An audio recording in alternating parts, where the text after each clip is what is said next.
What is going on, my cinephiles? We're going to be talking about Saw 3. In Saw 3, we have a husband and wife who are kidnapped and put up to the test by Jigsaw. The husband is tasked to see if he's able to forgive those that played a role in his son's death, and the wife is tasked to keep John Kramer alive. Now, to me, this was the forgettable film in the franchise.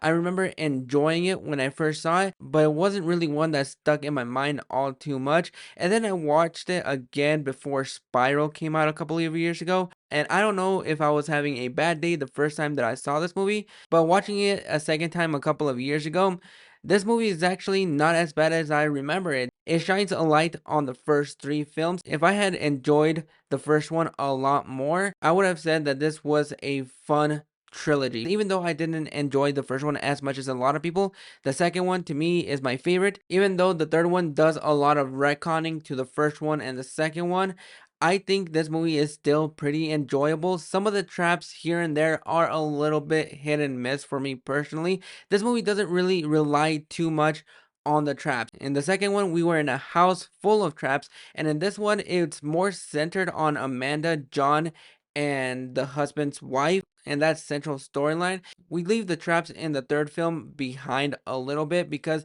they're not as forefrontal and they're pretty much not all that gory. There is some gore here and there, but it's not as grisly as it would become later in the series and once we get into the fourth film. As much as my enjoyment for this movie, I think it does a lot right, where the third one is basically everything that we had already seen before, but I think it still plays a really nice role in the series. And even though it does do that retconning, but I think that played to its strength to bring this trilogy to a close and really tie up all the loose ends. I love the fact that we were able to dive into Amanda in the second film, and in this one we dive into it a little bit more, and especially the relationship that she had between her and John, which I really enjoyed that aspect of the film. When it comes down to the husband trying to forgive those that played a role in his son's death and him trying to grieve and try to get over it, you see that he's neglecting his daughter. I really enjoyed that aspect of this film, and I think the writing in this movie is a little bit more sharper than it was in the second film.